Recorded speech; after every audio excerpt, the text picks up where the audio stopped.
अभी तक हमने एक प्रतिशत का कंप्लीट चैप्टर पूरा हो गया है हमारा, जिसमें टोटल 21 वीडियो हमने अपलोड किए हैं और मैंने एक सेपरेट उसकी प्लेलिस्ट बनाई है, जिसमें मैंने 150 क्वेश्चन किए हैं और प्रीवियस ईयर क्वेश्चन भी शामिल किए हैं, जैसे सीजीएल के थे, प्री और मेंस के, सीपीओ के, सीएचएसएल के। तो उम्मीद कर रहा हूँ आपको बहुत बेहतर समझ आ रहा होगा, आप अच्छे से नोट्स बना रहे होंगे।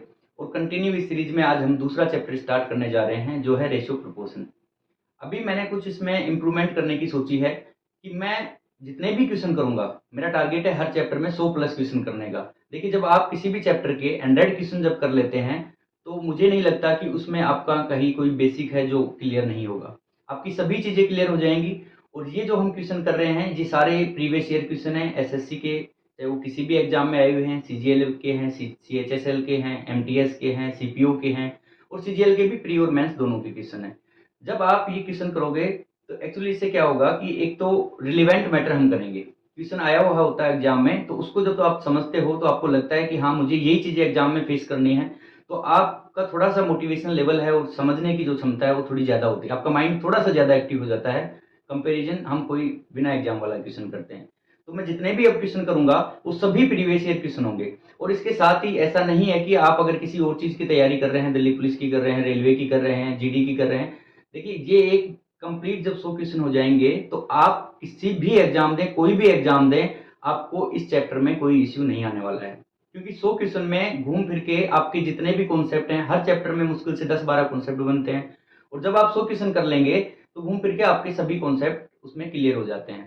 क्वेश्चन हम चाहें तो 20 भी कर सकते हैं, 20 क्वेश्चन से भी चैप्टर में 20 टाइप के बनेंगे, मैक्सिमम 10-15 जो भी हैं, 20 क्वेश्चन में भी क्लियर हो जाएगा चैप्टर। लेकिन एक प्रैक्टिस अच्छी हो जाएगी, आप बार बार एक ही क्वेश्चन को करेंगे और समझेंगे, तो आपको ये समझ में आएगा कि मुझे कहाँ टाइम बचाना है, कौन सा स्टेप है जो मुझे इसमें सोल्व नहीं करना। क्योंकि मेन चीज है जो मेन आपको टाइम बचाने पे फोकस करना है। ठीक है, और वो तभी बच पाएगा आपका टाइम जब आप हर टाइप के 10-12 क्वेश्चन करते रहोगे। आपको पता है, जब 2 क्वेश्चन कर लोगे, तीसरे क्वेश्चन में आपको लगेगा ये तो मुझे आता है, फोर्थ में तो बिल्कुल लगेगा आता है, और ऐसे आप 10 क्वेश्चन तक पहुंचोगे, तो आपको ये लगने लग जाएगा कि हाँ, मुझे आता भी है और मैं इसको 1 या 2 स्टेप में ही इसको सोल्व कर लूंगा। तो इसलिए जरूरी है आप एक चैप्टर को अच्छे से समझने के लिए 100 प्लस क्वेश्चन उसके कीजिए। अगर आप 100 क्वेश्चन कर लेते हैं, तो आपका उसमें कोई भी डाउट नहीं रहता। चलिए स्टार्ट करते हैं। आज अनुपात समानुपात रेशियो प्रोपोर्शन फर्स्ट क्वेश्चन से हम स्टार्ट करेंगे। इसमें मैं सीएचएसएल 2020 के जो आए हुए क्वेश्चन है वहां से स्टार्ट कर रहा हूँ। एक दो क्लास में हम सीएचएसएल के करेंगे, फिर सीजीएल प्री के करेंगे, मेंस के, और फिर करेंगे हम सीपीओ के क्वेश्चन। ठीक है, चलिए आप अच्छे से नोट्स बना रहे होंगे, उम्मीद कर रहा हूँ अपना कंटिन्यू अच्छी पढ़ाई चल रही होगी। और चीज़ों को अगर आप बार बार रिवाइज नहीं कर रहे हो, तो देखिए थोड़े टाइम में कोई भी भूल जाता है, इसलिए ज़रूरी है समय समय पर आप अगर एक बार नोट्स बना लिए तो उनको आप रिवाइज करते रहें। चलिए आज का देखते हैं फर्स्ट क्वेश्चन। पहला क्वेश्चन आपको दिया है, एक थैले में सफेद मार्बल और लाल मार्बल का अनुपात 3:5 है। कोई दो आइटम है, एक व्हाइट मार्बल है और एक रेड मार्बल है। ठीक है जी, और इनका अनुपात आपको दिया है 3:5। ये आपको गिवन है। आपसे कहा है, बिल्कुल बेसिक क्वेश्चन से स्टार्ट कर रहा हूं, क्योंकि हमें बिल्कुल जीरो से अंडरस्टैंडिंग, मैं ये मान के चल रहा हूं कि आपको चीजें नहीं आती हैं, आप बिल्कुल बेसिक से मैथ पढ़ रहे हैं। ठीक है, और जिनको आती हैं वो थोड़ा सा स्पीड फास्ट करके देख सकते हैं, क्योंकि चीजें क्लियर होना जरूरी है। जिस रेशियो से मैं पढ़ा रहा हूँ, जिससे मैंने प्रतिशत के 150 क्वेश्चन करवाए हैं, उसी तरीके से मैं इसको पढ़ाने वाला हूँ। और जब आपने 2 चैप्टर अच्छे से कर लिए हैं, प्रतिशत और रेशियो प्रोपोर्शन, तो ये मान के चलिए कि अर्थमेटिक में आपको इश्यू नहीं आएगा, क्योंकि हर जगह रेशियो ही लगना है, और आज हमारा चैप्टर भी रेशियो का ही स्टार्ट हो गया है। तो आप बिल्कुल सिंसियरली वे में पढ़ना स्टार्ट कीजिए, चीजों को समझिए। आपको कहा है सफेद मार्बल और लाल मार्बल का अनुपात 3:5 है, ये क्वेश्चन में हमें दिया है। साथ में कहा है यदि लाल मार्बल की संख्या 150 है, तो देखिए रेड मार्बल मेरे अकॉर्डिंग 5 है, क्वेश्चन में कहा है कि ये 5 नहीं, ये 150 है। इस 5 को क्या करूं कि ये 150 बन जाए। 5 को 150 बनाने के लिए मुझे इससे करना पड़ेगा 30 से मल्टीप्लाई। जब रेशियो की एक संख्या 30 से मल्टीप्लाई होगी, तो ये जो सेकंड रेशियो है ये भी 30 से मल्टीप्लाई होगा, और मेरे पास व्हाइट मार्बल की जो संख्या है वो आ गई 90। यही आपसे पूछा था कि व्हाइट मार्बल कितनी है, तो आ गया 90। बहुत ही आसान क्वेश्चन था, बेसिक से हम स्टार्ट करें। ठीक है, चलिए नेक्स्ट क्वेश्चन देखते हैं। क्वेश्चन सेकंड है इसका, यदि 800 रुपए की राशि को रवि, मोहन और गोविंद में 2:5:3 के अनुपात में बांट दिया जाता है। टोटल 800 रुपए की राशि है, 3 लोगों में हमें इसको डिवाइड करना है, रवि, गोविंद और मोहन। ठीक है जी, 2:5:3। आप देखिए मेरे अकॉर्डिंग इनका टोटल आ रहा है इस अनुपात के अकॉर्डिंग 5 और 2 7 और 3 10। यानी अगर टोटल मुझे 10 रुपए ही बांटने होते तो 2 रुपए आर को मिलते, जी को 5 रुपए और मोहन को 3 रुपए। लेकिन उसने 10 रुपए नहीं बताया, उसने कहा है कि 800 रुपए को आपको डिस्ट्रीब्यूट करना है। तो इस 10 की वैल्यू जब 800 आ गई, आप बताइए 10 के साथ में क्या मैं करूं कि 800 बन जाए। तो सीधा मुझे दिख रहा है अगर मैं इसको 80 से मल्टीप्लाई करता हूं तो ये बन जाएगा 800। जब ये 80 से मल्टीप्लाई हो गया तो कुछ भी पूछे, चाहे वो गोविंद और मोहन का डिफरेंस पूछे, तो देखिए 5 और 3 में 2 का डिफरेंस है, उसको भी मैं 80 से मल्टीप्लाई करूंगा। वो किसी पर्टिकुलर एक बंदे का हिस्सा पूछे, जो भी पूछेगा मुझे उसको 80 से मल्टीप्लाई करना है, क्योंकि ये जो 80 है ये एक पॉइंट की वैल्यू है। 10 पॉइंट की वैल्यू उसने 800 दी थी, तो एक पॉइंट की वैल्यू मुझे पता लग गई 80। ये आप निकाल सकते हो 800/10। ठीक है। अभी आपसे क्वेश्चन में पूछा है तो मोहन और गोविंद को मिली राशि का योग क्या होगा। मोहन और गोविंद, आप बताइए इनका योग कितना है। 5 इसका है और 3 इसका है। भाई इनका टोटल है 8। 8 पॉइंट है और एक पॉइंट की वैल्यू 80 है, तो मुझे इस 8 को 80 से जब मल्टीप्लाई करना पड़ेगा तो मेरा आंसर आ गया 640। ये भी CHSL 2020 का क्वेश्चन था और इसका ऑप्शन आ गया सी। बहुत ही आसान क्वेश्चन था, समझ में आ गया होगा, इसको रिपीट करने की जरूरत नहीं है। स्टार्टिंग के 1 या 2 क्लास में मैं बिल्कुल बेसिक क्वेश्चन करूंगा। ये आपके लिए इस चैप्टर के बेसिक क्वेश्चंस हैं। आप चाहे दिल्ली पुलिस का एग्जाम दें, SSC GD का एग्जाम दें, रेलवे का एग्जाम दें, बेसिक चीजें क्लियर होने के बाद ही आप थोड़ा सा अपर लेवल की चीजें समझ पाएंगे। तो रेशियो में कहाँ कैसे मल्टीप्लाई करना है एक बार आप समझ लियो तो आपको आगे इश्यू नहीं आएगा। चलिए क्वेश्चन 3 देखते हैं।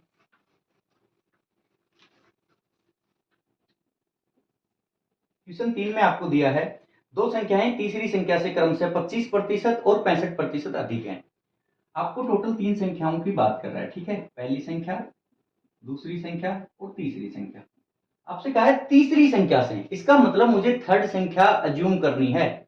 इन दो का संबंध दिया है तीसरी संख्या से, तो क्यों ना मैं तीसरी संख्या 100 मान लूं। मैंने मान लिया कि मेरा जो थर्ड नंबर है वो है 100। ठीक है, और कहा है पहली संख्या 25% अधिक है, तो भाई इस 100 से 25% अधिक हो गया तो पहली संख्या मेरी 125 आ गई। और दूसरी संख्या वो 65% अधिक है, इसका मतलब सेकंड जो संख्या है वो आ गई 165। समझ में आ गया होगा। अब आपसे वो कुछ भी पूछे, इनका रिलेशन पूछे, जो भी पूछेगा आप सोल्व कर लोगे। आपसे पूछा है तो उन दोनों संख्याओं का अनुपात क्या होगा। आपसे केवल इन दो का रेशियो पूछा है, 125 और 165 का। देख लीजिए आप, इसको 5 से कट जाएगा। अगर मैं इसको 5 से काटता हूं तो ये आ गया 25 और ये आ गया 33। 25:33, ये मेरा थर्ड क्वेश्चन था। ठीक है, इसका ऑप्शन आ गया डी। ये भी CHSL 2020 का क्वेश्चन था। इसमें कुछ भी ऐसा नहीं था। जब भी आपको कहे कि तीसरी संख्या से, तो आपको अज्यूम कर लेना है कि वो तीसरी संख्या 100 है। तीसरी संख्या से 25% ज्यादा थी तो 125 हो गई, ये 65 ज्यादा थी तो ये 165 हो गई, और इन दोनों का अनुपात ही पूछा था जो मैंने निकाल दिया। चलिए क्वेश्चन 4 देखते हैं। क्वेश्चन 4 में आपको दिया है 10 12 15 का चतुर्थ अनुपाती क्या होगा। फोर्थ प्रोपोर्शनल पूछा है, 10 12 और 15 का। इस टाइप के क्वेश्चन आएंगे, इसमें आपको मध्य अनुपाती पूछ सकता है, तृतीय अनुपाती पूछ सकता है और फोर्थ प्रोपोर्शन पूछ सकता है। तो देखिए ये मुझे पूछा है, मैं मान लेता हूं कि ये x होगा। ठीक है जी, ये मुझे पूछा था कि इसका फोर्थ प्रोपोर्शनल क्या होगा, चतुर्थ अनुपाती क्या होगा, वो मैंने मान लिया कि x है।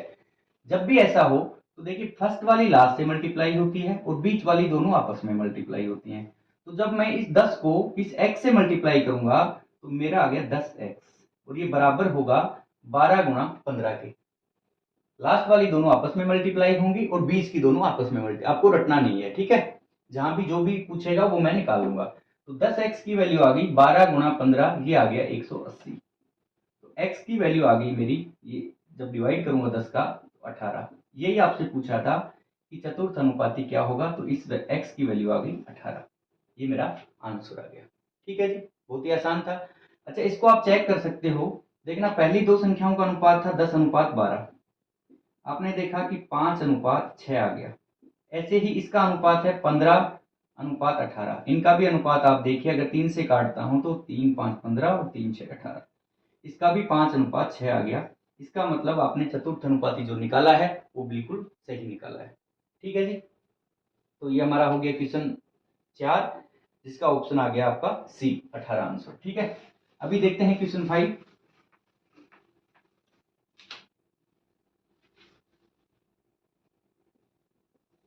क्वेश्चन 5 में आपको दिया है 3600 रुपए की धनराशि को सीमा, कोमल और रीता 3 लोगों में डिवाइड कर रहा है। सीमा, कोमल और रीता, ठीक है, 3600 रुपए को 3 लोगों में डिवाइड कर रहा है। इस तरीके से कर रहा है कि सीमा और कोमल के हिस्सों का अनुपात 1.5:2, यानी ये जो दो फर्स्ट हैं, तो मैं इनको नीचे लिख रहा हूं, सीमा अनुपात कोमल, इनका अनुपात है 1:5, 1.5:2। ये तो इन दोनों को मिले। और जो सेकंड आपको रेशियो इसमें दिया है, तथा कोमल और रीता के हिस्सों का अनुपात, यानी के और रीता का जो अनुपात दिया आपको, वो है 2:2.5। इस तरीके से आपको ये पैसा बांटना है। और आपसे इसमें पूछा है तो रीता का हिस्सा क्या होगा, यानी रीता का आपसे हिस्सा पूछा है। आसान क्वेश्चन है बिल्कुल। आपको दोनों रेशियो 3 थे, इनको 4 में डिवाइड कर दिया, यानी कि 2-2 के रेशियो बना के दिए। हमें इनको कंबाइंड रेशियो निकालना है, उसके बाद में हम इजीली इसको डिवाइड कर देंगे। ठीक है, टोटल अमाउंट हमें डिस्ट्रीब्यूट करना है 3600 रुपए। तो आप देखिए, ये जो 1.5 और 2 है, अगर इस 0.5 को मैं हटाता हूं तो नीचे आएगा 10, और ये 10 जब इससे मल्टीप्लाई होगा, ये रेशियो अलग है, ये अलग है, ठीक है, ये जब 10 इससे मल्टीप्लाई होगा तो ये हो गया 20, यानी इन दोनों का जो अनुपात है सीमा और कोमल का, ये है 15:20। अगर मैं इसको 5 से काट देता हूं तो ये आ गया 5×3=15 और 5×20, यानी 3:4 में इनका पैसा आएगा। सेम देखिए यहाँ पे 2.5 है, इस दशमलव को हटा के मुझे लगाना पड़ेगा नीचे 10, क्योंकि दशमलव के आगे एक डिजिट था, इसलिए उसको हटा के मैंने 10 लगाया। और ये 10 यहाँ पे जब मल्टीप्लाई हो जाएगा तो ये रेशियो बनेगा 20:25। इसको भी मैं 5 से काट देता हूँ तो 4:5 में इन दोनों का हिस्सा आ गया। अब देखिए एक चीज, आप सीमा का 3 आ गया, कोमल का 4, और यहाँ से भी कोमल का 4। ये कोमल का जो हिस्सा है दोनों साइड से बराबर है। अगर ये अलग होता, ये 4 होता, यहाँ पे कोमल का 5 होता, तो मुझे इनको बराबर करना पड़ता, क्योंकि हिस्सा तो उसका एक ही आएगा ना, अलग अलग तो आ नहीं सकता। तो बाय डिफॉल्ट इसमें सेम आ गया है। कोई अलग वाला क्वेश्चन आएगा तो भी हम उसको करेंगे, तब ये चीज आपको समझ में आ जाएगी। अभी आप इतना देखिए, सीमा को मिला 3, कोमल को मिला है हिस्सा 4, और रीता का हिस्सा आ गया 5। इनका टोटल कितना आया, 4 और 3 7 और 5 12। लेकिन क्वेश्चन में आपको 12 नहीं दिया, क्वेश्चन में कहा है कि 3600 रुपए को बांटना है। अगर मुझे 12 रुपए बांटने होते तो 3 रुपए इसको मिलते, 4 रुपए इसको मिलते और 5 रुपए इसको मिलते। ठीक है जी, लेकिन 12 को नहीं बांटना, मुझे बांटना है 3600 रुपए को। तो इस 12 के साथ क्या मल्टीप्लाई करूं कि ये 3600 बन जाए, तो मुझे मल्टीप्लाई करना पड़ेगा 300, क्योंकि 12 गुणा 300 हो गया 3600। अब जो भी आपसे पूछे आप उसको 300 से मल्टीप्लाई करोगे तो आपका आंसर आ जाएगा। आपसे पूछा है रीता को कितना मिलेगा, तो रीता का हिस्सा 5 आ रहा था, इसको भी मुझे 300 से मल्टीप्लाई करना पड़ेगा, तो मेरा आ गया 1500, यानी कि रीता को कितना पैसा मिलेगा, 1500 रुपए। ठीक है, और इसका आंसर आपका आ गया ए। इस क्वेश्चन में ऐसे भी पूछ सकता था कि सीमा और रीता के मिले हुए पैसों का डिफरेंस, अंतर कितना है। इसको 3 मिल रहा है, इसको 5 मिल रहा है, अंतर आया 2, उस 2 को मैं 300 से मल्टीप्लाई करता तो आ जाता 600। ये भी पूछ सकता था कोमल और रीता को मिले हुए पैसों का डिफरेंस कितना है, तो इसको 4 मिला, इसको 5, और इन दोनों का मैंने डिफरेंस देखा तो 1 आ गया, 1 को फिर मैं 300 से मल्टीप्लाई करता तो उसका डिफरेंस आ जाता 300। यानी कुछ भी पूछे आप अच्छे से इस रेशियो को समझ लीजिए, आप हर चीज निकाल सकते हैं। ठीक है, चलिए नेक्स्ट देखते हैं क्वेश्चन 6।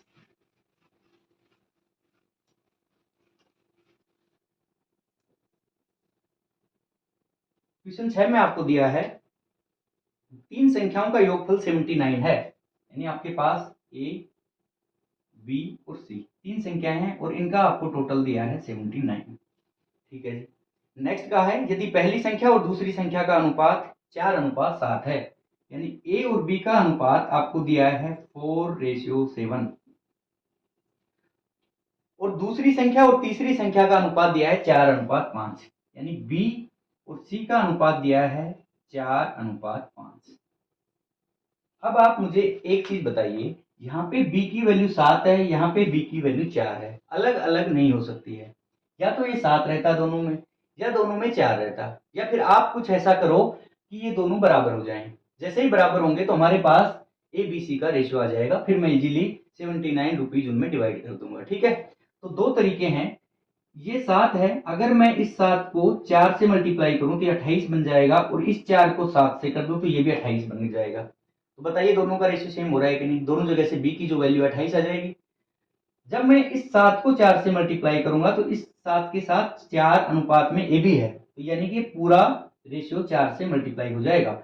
तो नया मेरा रेशियो आ गया 16:28, और इस पूरे रेशियो को मुझे 7 से मल्टीप्लाई करना पड़ेगा, तो ये आ गया 28:35। अब आप देखिए कि जो बी की वैल्यू है दोनों जगह से सेम आ गई, क्योंकि बी तो एक ही है, सेम वैल्यू आनी चाहिए थी कि नहीं, जो आ गई है 28। तो आपके पास ए बी सी के रेशियो आ गए, ए का 16, ए अनुपात बी अनुपात सी आ गया 16, बी का 28, ठीक है जी, और सी का मेरे पास रेशियो आ गया 35। अगर मैं इनका टोटल देखता हूं तो ये आ गया 14 और 5 19, 1 4 2 6 और 1 7, ये वैसे ही 79 आ गया। और क्वेश्चन में भी आपको यही कहा था कि 79 रुपीज को डिस्ट्रीब्यूट करना है। आपसे पूछा है तो दूसरी संख्या क्या है, सेकंड संख्या पूछी थी, जो कि ये सेकंड संख्या मेरी आ गई 28। इसका ऑप्शन आ गया बी। आसान था, समझ में आ गया होगा। ये जो मैंने रेशियो को बराबर किया है ये दो तरीके से कर सकते हैं। अगर आप ऐसे मल्टीप्लाई करके करना चाहें तो ऐसे कर सकते हैं। एक और तरीका बताता हूं, आप उससे भी रेशियो बराबर कर सकते हैं। देखिए कैसे। आप तीन रेशियो हैं, तीनों लिखिए, और ये ज्यादा आसान है जो अभी बता रहा हूं आपको। पहले आपको दिया था ए का 4, बी का रेशियो दिया था 7, सी मुझे पता नहीं है, ठीक है जी, तो मैं इसको सी को ब्लैंक छोड़ देता हूँ। सेकंड रेशियो में मुझे दिया है बी का रेशियो 4 और सी का मुझे रेशियो दिया है 5। यहाँ पे मुझे ए का रेशियो नहीं है तो उसको मैंने ब्लैंक छोड़ दिया। मुझे तो तीनों की वैल्यू चाहिए ए बी सी की। आपको क्या करना है, देखिए इस जो ब्लैंक वैल्यू है इसके नियरेस्ट वैल्यू क्या है इस रो में 7, तो मुझे यहाँ पे 7 पुट करना है। और ये वाली जो ब्लैंक वैल्यू है ए की, इसके नियरेस्ट वैल्यू क्या है 4, इसमें 4 पुट करना है। अब आप इनका मल्टीप्लाई कर लीजिए, 16, 7 इंटू 4 28 और 7 इंटू 5 35, वही रेशियो आ गया 16 28 35। इससे क्या है, आप 3 4 5 जितने भी रेशियो देगा आप संख्याएं उसमें ऐसे पुट करना और इजीली आपका आंसर आ जाएगा। ठीक है, उम्मीद कर रहा हूँ आपको समझ में आ गया होगा। बहुत आराम से बहुत धीरे मैं समझाने की कोशिश कर रहा हूँ। जिनकी क्षमता ज्यादा तेज है, समझने की क्षमता ज्यादा है, थोड़ा सा स्पीड बढ़ा के देख सकते हैं। ठीक है, चलिए 6 क्वेश्चन हमारे सोल्व हो गए हैं। क्वेश्चन 7 देखते हैं हम। क्वेश्चन 7 में आपको दिया है एक्स वाई का अनुपात दिया है 3:2। एक्स और वाई का अनुपात है 3:2, ठीक है जी। और x प्लस वाई दिया है 90, यानी जो x प्लस वाई की वैल्यू है वो 90 है, और x माइनस वाई आपसे पूछा है। ये तो यही सोल्व हो गया। आप देखिए x और y का अनुपात 3:2 है। अगर मैं x और y को जोड़ दूं, इनके अनुपातों को जोड़ देता हूं, तो ये आ गया 5, यानी इसके अकॉर्डिंग इनका टोटल 5 है। लेकिन क्वेश्चन में कहा है कि 5 नहीं है, इनका टोटल है 90। तो इस 5 को मुझे 90 बनाना है, तो क्या करना पड़ेगा, इसको 18 से करना पड़ेगा मल्टीप्लाई। ठीक है जी। अब आप बताइए इनका डिफरेंस कितना है, 1। तो उस 1 को भी मैं 18 से मल्टीप्लाई कर दूंगा, तो आंसर आ गया 18। आपसे पूछता पहली संख्या क्या थी, तो इस 3 को मल्टीप्लाई करता, 18 3 54। सेकंड संख्या क्या थी, 18 दूनी 36, और 54 में से 36 घटाता तो भी डिफरेंस 18 ही आता। लेकिन मैं एक स्टेप क्यों बढ़ाऊंगा, जब मुझे पता है कि रेशियो का डिफरेंस पूछा है, तो मैंने डायरेक्ट डिफरेंस निकाला, वो आया 1। उस 1 को भी मैंने 18 से मल्टीप्लाई कर दिया। ये अब आपको समझ में आने लग गया होगा कि 5 की वैल्यू 90 दी थी, तो 1 पॉइंट की वैल्यू मेरी 18 आ गई। ठीक है, आसान क्वेश्चन था, ऑप्शन बी इसका आंसर आ गया। चलिए क्वेश्चन 8 देखते हैं। क्वेश्चन 8 में आपको दिया है कि दो व्यक्ति पी और क्यू की आय का अनुपात 5:6 है। इनकी इनकम का रेशियो दिया है पी अनुपात क्यू। इनकी जो आय है, इनकम है, उसका आपको अनुपात दिया है 5:6। ठीक है जी। यदि इनमें से प्रत्येक 200 रुपए प्रति माह की बचत करता हो, यानी इस 5:6 इनका जो पैसा है, इसमें से प्रत्येक की जो बचत है वो आपको दी है 200 रुपए।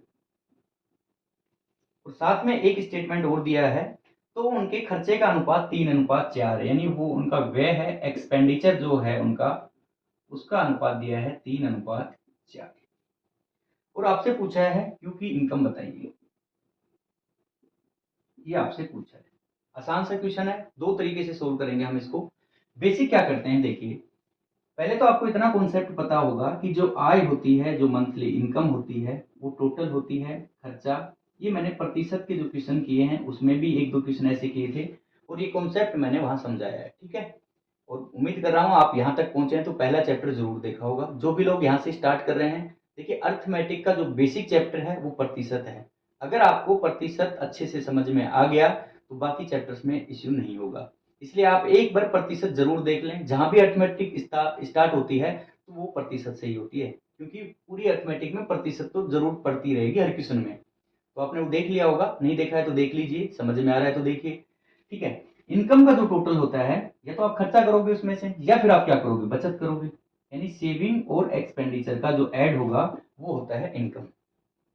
आपको क्या कहा था, इनकी इनकम के रेशियो, ये 5 रुपए अगर कमाता है, ये 6 रुपए कमाता है, और साथ में आपको दिया था 200 रुपए की बचत करते हैं, और आपको जो बचत करने के बाद में क्या होगा, खर्चा, और उसके रेशियो आपको क्वेश्चन में दिए हैं, तीन चीजें दिए हैं। तो आप देखना यहाँ पे, मुझे इस पी की आय में से और इस क्यू की आय में से 200 रुपए घटाना है, तो रेशियो से मैं कभी नहीं घटा सकता, इसलिए मैं इसके साथ में एक्स लगा दिया है।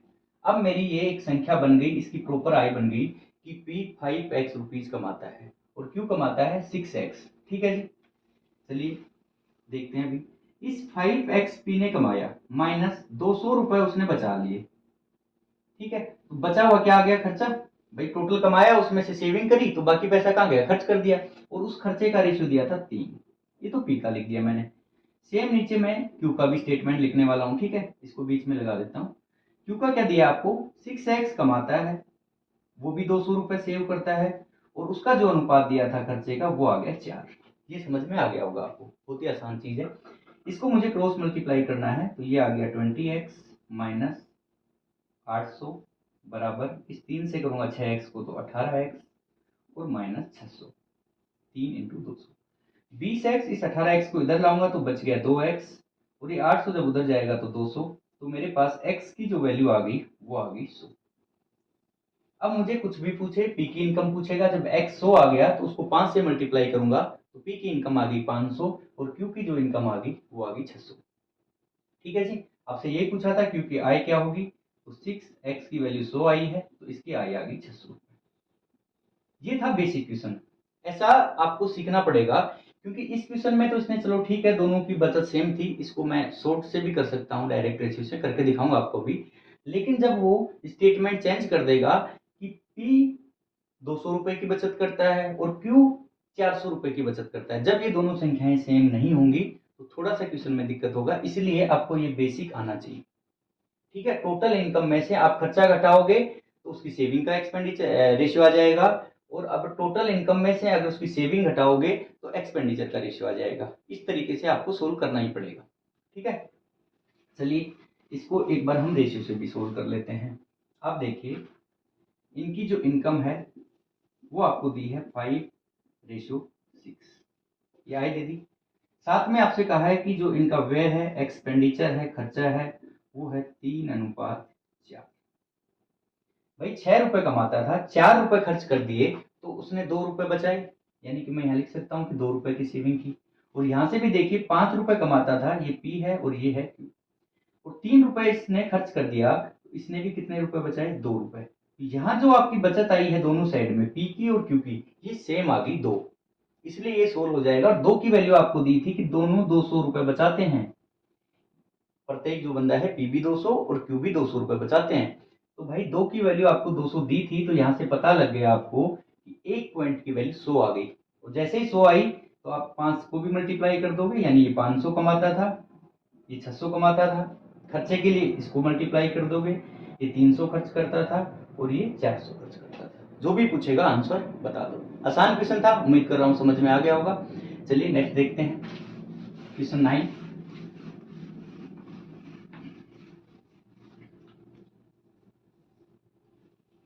क्वेश्चन 9 में आपको दिया है, एक कमरे में मेज और कुर्सी का अनुपात 7:9 है, यानी आपके पास टेबल है और चेयर है, वो टेबल अगर 7 है तो चेयर है 9। ये भी CHSL 2020 का क्वेश्चन है। यदि कमरे में 560 मेज और कुर्सियां हो, यानी इनका जो टोटल दिया है वो दिया है 560, और मेरे अकॉर्डिंग इनका टोटल आ गया 16, 7 और 9 16, 16 को कह रहा है कि ये है 560। ठीक है, मुझे इसको क्या करना पड़ेगा, मल्टीप्लाई। यही कहा है आपको, यदि कमरे में 560 मेज और कुर्सियां हैं तो कुर्सियों की संख्या बताइए, आपसे चेयर पूछी है। तो इस 16 को इससे मल्टीप्लाई करता हूं तो ये डायरेक्ट तो कट नहीं रहा, मैं इसको 4 से काटता हूँ, 4 चौक 16, 4 4 चौक 16, ये आ गया 140, फिर 4 से काट देता हूँ इसको, 4 3 12, 4 5 20, यानी ये आ गया 35।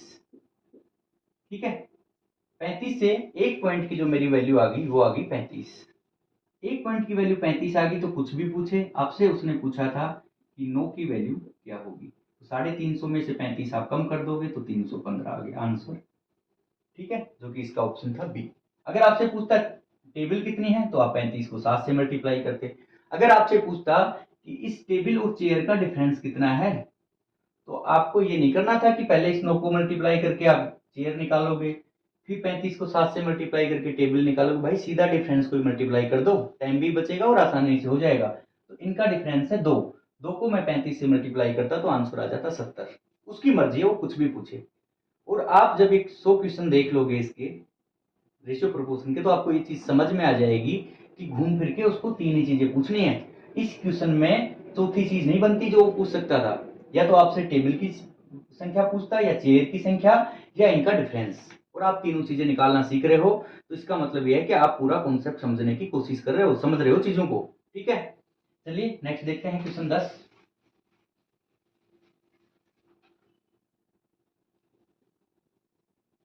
क्वेश्चन 10 में आपको दिया है कि संख्या 16:19 के प्रत्येक पद में से कितना घटाया जाए। आपको एक संख्या दी है, 16:19 में है, प्रत्येक पद यानी कि इसमें से और इसमें से कितना घटाया जाए कि यह अनुपात 7:6 हो जाए, यानी घटाने के बाद जो इसका रेशियो है वो ये बन जाएगा। ठीक है, मुझे नहीं पता क्या संख्या घटानी है, तो मैं क्या करता हूँ, 16 माइनस एक्स। मैंने मान लिया कि 16 में से मुझे एक्स घटाना है, और सेकंड संख्या है मेरी 19, इसमें से भी मुझे एक्स घटाना है, और घटाने के बाद जो मेरा अनुपात बनेगा वो बनेगा 7:6, यानी 7:6। बस क्रॉस मल्टीप्लाई करना है और एक्स की वैल्यू निकाल लेनी है, जो आंसर आएगा वो आपका आ जाएगा। क्योंकि यही पूछा था क्या घटाया जाए, मैंने मान लिया मैं एक्स घटा रहा हूँ, तो इस 16 में से मैंने एक्स घटाया और 19 में से मैंने एक्स घटा दिया, तो इनकी रेशियो बन गई 7/6, 7:6। चलो इनको क्रॉस मल्टीप्लाई करता हूँ, 16 इंटू 6 हो गया 96, माइनस 6x, और ये आ गया 133, 19 इंटू 7 और माइनस 7x। 7x जब इधर आएगा तो x बच गया, और मुझे 133 में से 96 घटाना है। ठीक है जी, तो ये 4 एक्स्ट्रा गया तो 37 मेरा आंसर आ गया। ठीक, आसान क्वेश्चन था, ऑप्शन ए इसका आंसर आ गया। मुझे नहीं लगता इसमें आपको कहीं कोई इश्यू आया होगा, समझ में आ गया होगा। एक्स मैंने दोनों में घटा दिया, रेशियो दिया था, घटाने के बाद 7:6 बन जाता है, उसके बाद क्रॉस मल्टीप्लाई किया है और एक्स की वैल्यू निकाल ली। चलिए क्वेश्चन 11 देखते हैं।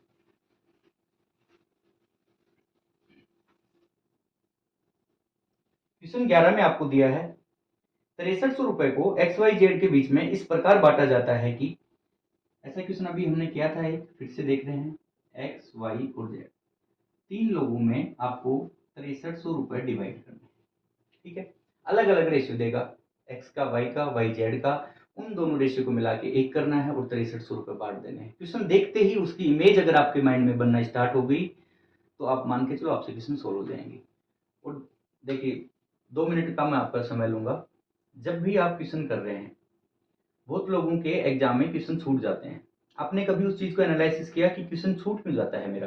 भाई जो आपके साथ और लोग हैं वो तो पूरा पेपर करके आए हैं, 180 190 मार्क्स भी लाते हैं 200 में से, जो पहले मेंस का 200 मार्क्स का पेपर होता था। आप करके ही 70 क्वेश्चन आए हैं, ऐसा क्यों होता है? इसका जो मैंने रीजन फाइंड आउट किया है, मुझे पता लगा इस चीज का, काफी मैंने भी मॉक दिए हैं, खूब अच्छे से मैंने भी तैयारी की थी एक टाइम पे। ठीक है, रिजल्ट ये आता है सामने कि आपके 2 या 3 या 4 चैप्टर ऐसे होते हैं जिन पे आपकी अच्छी कमांड नहीं है। ठीक है, जब आप क्वेश्चन सोल्व करने लगे, आपको पता नहीं है, क्वेश्चन को देख के अंदाजा नहीं लगा कि ये क्वेश्चन मेरे से सोल्व होगा या नहीं होगा, आपने उसको टाइम दे दिया, टाइम दिया आपने, 2 मिनट भी दे दिए और क्वेश्चन भी सोल्व नहीं हुआ। सेम ऐसा अगर आपके साथ 15 क्वेश्चन में हो गया तो 15 तो हो गए, आपने टाइम भी दिया, सोल्व भी नहीं हुआ। और वो जो एक्स्ट्रा टाइम ले गए उसकी वजह से 10 क्वेश्चन आप और नहीं कर पाए, तो आपके 25-30 क्वेश्चन छूट गए पेपर में। अगर आप किसी क्वेश्चन को देखते ही आपके माइंड में इमेज बन रही है कि हाँ ऐसे मेरे 5 या 10 क्वेश्चन किए हुए हैं, इसमें क्वेश्चन जैसे ही आपने देखा 10 सेकंड के अंदर आपकी इमेज बन जाएगी और 15-20 सेकंड में आप कैलकुलेशन करके आंसर निकाल दोगे। ये होता है आपका क्वेश्चन करने का तरीका। अगर क्वेश्चन देखते ही आपको नहीं लग रहा है कि ऐसा क्वेश्चन मेरा नहीं किया हुआ है, मैंने कभी सोल्व ही नहीं किया, तो आप उसको अटेम्प्ट ही ना करें, बिल्कुल उसको अटेम्प्ट करने से बचें। अगर उसको अटेम्प्ट कर रहे हैं तो ये मान के चलिए कि आप 3 या 4 क्वेश्चन पीछे बैक हो रहे हैं। ठीक है, तो इसीलिए सभी चीज़ों को एक बार समझें, अच्छे से समझें। बार-बार तैयारी नहीं होती, तैयारी सिर्फ एक ही बार होती है और उसी में प्री मेंस जितना भी आप कर सकते हो अच्छे से कर लीजिए। एक चैप्टर को दोबारा कहीं से देखने की ज़रूरत ना पड़े। बस बाद में आप ये कर सकते हो, जितने भी आपको प्रीवियस ईयर क्वेश्चन और मिलते हैं तो आप उनकी प्रैक्टिस करते रहो बस। इससे ज़्यादा आपको करने की ज़रूरत नहीं, 50 बुक्स 50 जगह कोचिंग करने की ज़रूरत नहीं है। इसमें क्या है, एक्स और वाई का जो अनुपात है, एक्स अनुपात वाई, ये दिया है आपको 7:5 और वाई और जेड का अनुपात आपको दिया है 4:3। अभी मैंने बताया आपको कि y की वैल्यू तो एक ही आनी चाहिए, यहाँ पे 5 आ रहा है, यहाँ पे 4 आ रहा है, मुझे y सेम करना है। दो तरीके से कर सकता हूँ, या तो मैं x, y और z ये तीनों लिखे मैंने। x की 7 थी, इसकी 5 थी और यहाँ वैकेट है, जगह खाली है, तो इसकी जगह भी मैंने 5 लिख दिया। ये मैंने आपको लास्ट क्वेश्चन में बताया था। फिर y की 4 है नेक्स्ट में, z की वैल्यू 3 है। देखिए x खाली है तो x के पास संख्या थी 4, यहाँ पे मैंने 4 लिखा और मेरे एक्स वाई जेड के रेशियो आ गए, ये आ गया 28 अनुपात 5 चौक 20 और 5 इंटू 3 15, यानी मेरे एक्स और वाई जेड के अनुपात आ गए 28 अनुपात 20 अनुपात 15। ये 28 20 15 मैं यहाँ पे नोट करूंगा, 28 अनुपात 20 अनुपात 15। अगर मैं इनका टोटल देखता हूँ तो 8 और 5 13, 1 3 2 5 और 1 6, ये आ गया 63। और क्वेश्चन में कहा है कि इनका टोटल 63 नहीं है, इनका योग है, टोटल है वो 6300 है। जब भाई वो 63 को 6300 बोल रहा है तो यानी क्या करना पड़ेगा मुझे, इसको 100 से मल्टीप्लाई। और जब ये 100 से मल्टीप्लाई हो गया तो आपको कुछ भी पूछे, x की वैल्यू, y की वैल्यू, z की वैल्यू, इन दोनों का डिफरेंस, y z का डिफरेंस या x z का डिफरेंस, टोटल 6 चीजें पूछ सकता है, इससे अलग कुछ नहीं पूछेगा। और इसमें पूछा आपसे y का हिस्सा क्या है, तो इस 20 को भी मैं 100 से मल्टीप्लाई कर दूंगा, क्योंकि यहां से मेरी एक पॉइंट की वैल्यू आई थी 100। 63 की वैल्यू 6300 दी है तो एक पॉइंट की वैल्यू 100 होगी, तो इसका आंसर आ गया 2000। y का जो हिस्सा आ गया वो आ गया 2000, जो कि इसका ऑप्शन बी था। समझ में आ गया होगा, बहुत ही आसान क्वेश्चन था। ठीक है, ये रेशियो आप ऐसे भी कर सकते हैं, फिर से बता देता हूँ एक बार। भाई y की 5 और 4 नहीं हो सकती, y की वैल्यू सेम रहेगी, तो क्यों ना मैं इस रेशियो को 4 से मल्टीप्लाई करूं। देखिए y बन जाएगा 20 और यहाँ पे 4 है तो इसको 5 से मल्टीप्लाई कर दो, यहाँ भी y बन गया 20। मुझे y को बनाना है सेम, तो इस रेशियो को जो 4 से मल्टीप्लाई करूंगा, x y और z। ठीक है जी, ये आ गया 7 इंटू 4 28, वाई तो बन गया 20, यहाँ से भी आपने देख लिया वाई 20 बन गया, 20 मैंने नोट किया, और 5 इंटू 3 जेड बन गया 15। आप ऐसे भी सोल्व कर सकते हो, 28 20 15 का अनुपात आ गया। ठीक है, आपको जैसे सहूलियत लगे, जो चीज आपको समझ आ रही है वैसे आप कीजिए। चलिए क्वेश्चन 12 देखते हैं। क्वेश्चन 12 में आपको दिया है a अनुपात b 3:5 है। a अनुपात b दिया है 3/√5 और आपसे पूछा है 2a प्लस बी अनुपात 3a माइनस 2b, ये आपसे पूछा है। देखिए जहां भी इसमें a है वहां मैं वैल्यू पुट कर दूंगा 3, और जहां पे b है वहां वैल्यू पुट करूंगा √5। 2a प्लस b यानी कि 2 a को वैल्यू 3 है तो ये हो गया 6, प्लस b की वैल्यू √5 है तो मैं √5 लिखूंगा, बटा, ये तो आपको पता ही होगा कि a अनुपात b को a बटा b भी लिख सकता हूं, एक ही बात है। ठीक है, तो इसकी वैल्यू भी मुझे लिखनी है 3a, तो a की वैल्यू 3, तो 3 गुणा 3 ये हो गया 9, माइनस 2b, और b की वैल्यू है √5 यानी 2/5। इतना तक तो आपको कोई इश्यू नहीं आया होगा। अभी मुझे क्या करना है, मैंने ऑप्शन देखे इतना करके, हो सकता है ऐसा भी ऑप्शन दे दे, ऐसा ऑप्शन नहीं है उसमें। मुझे इस वैल्यू को नीचे अंडर रूट में वैल्यू नहीं रखनी है, इसको मुझे हटाना है, तो मुझे इसके विपरीत चिन्ह से मल्टीप्लाई करना पड़ेगा इसी चीज को, यानी कि 9 प्लस 2 अंडर रूट 5 से ऊपर नीचे मुझे मल्टीप्लाई करना पड़ेगा। कोई फर्क पड़ा ऊपर नीचे मल्टीप्लाई करने से? चाहूंगा तो ये इससे कट जाएगा, कोई फर्क नहीं पड़ेगा। ठीक है, समझ में आ रहा है? चलिए करते हैं। 9 को 6 से किया तो 54, फिर ये 6 2 अंडर रूट 5 से हुआ तो 12 अंडर रूट 5 प्लस रूट 5 9 से मल्टीप्लाई होगा तो 9 अंडर रूट 5, और ये अंडर रूट 5 2 अंडर रूट 5 से मल्टीप्लाई होगा तो ये हो गया 2, और रूट 5 से रूट 5 जब गुणा होगा तो आएगा 5, यानी 5 गुणा 2 10। नीचे आप देखिए a माइनस बी और a प्लस बी का फॉर्मेट बन गया। इसका फॉर्मूला होता है a square minus B square, यानी इसका स्क्वायर आ गया 81 माइनस इसका स्क्वायर आएगा 2 का स्क्वायर 4 रूट 5 का स्क्वायर 5, यानी 5 इंटू 4 20। तो अभी आपके पास 81 में से 20 गया तो मेरे पास नीचे 61 बच गया, और ऊपर देखिए आप 54 और 10 64, यानी 64 प्लस 12 और 9 हो गया 21 अंडर रूट 5। ये मेरा आंसर आ गया, जो कि इसका ऑप्शन डी था। ठीक है, थोड़ा सा कैलकुलेटिव था। कैलकुलेटिव क्या था? बस एक मल्टीप्लाई करना था, बाकी इसमें कुछ भी नहीं था। उम्मीद कर रहा हूँ आपको समझ में आया होगा। आज का ये लास्ट क्वेश्चन था। नेक्स्ट क्लास में हम क्वेश्चन 12 हो गए हैं। नेक्स्ट क्लास में हम क्वेश्चन 13 से स्टार्ट करेंगे। आप बिल्कुल सीरियस वे में पढ़ाई स्टार्ट कीजिए। चलो आज के लिए इतना ही। जय हिंद।